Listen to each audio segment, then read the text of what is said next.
You ask Tiger to solve. This deals with linear equations with one unknown. The final result is m equals 10 over 9.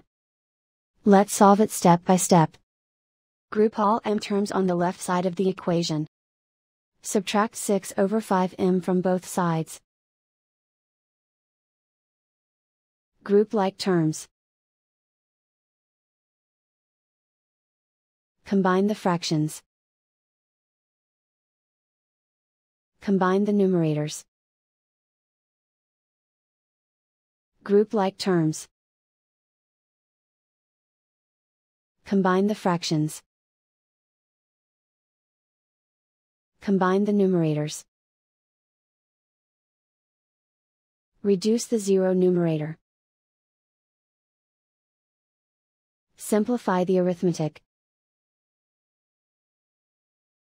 Group all constants on the right side of the equation. Subtract 4 from both sides.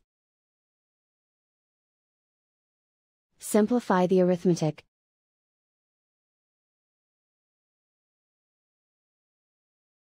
Isolate the m.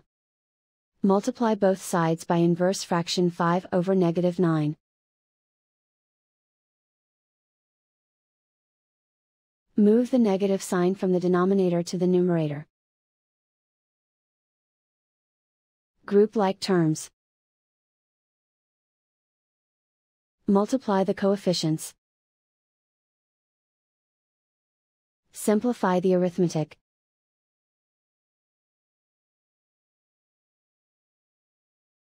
Move the negative sign from the denominator to the numerator. Multiply the fractions. Simplify the arithmetic. And so the final result is m equals 10 over 9.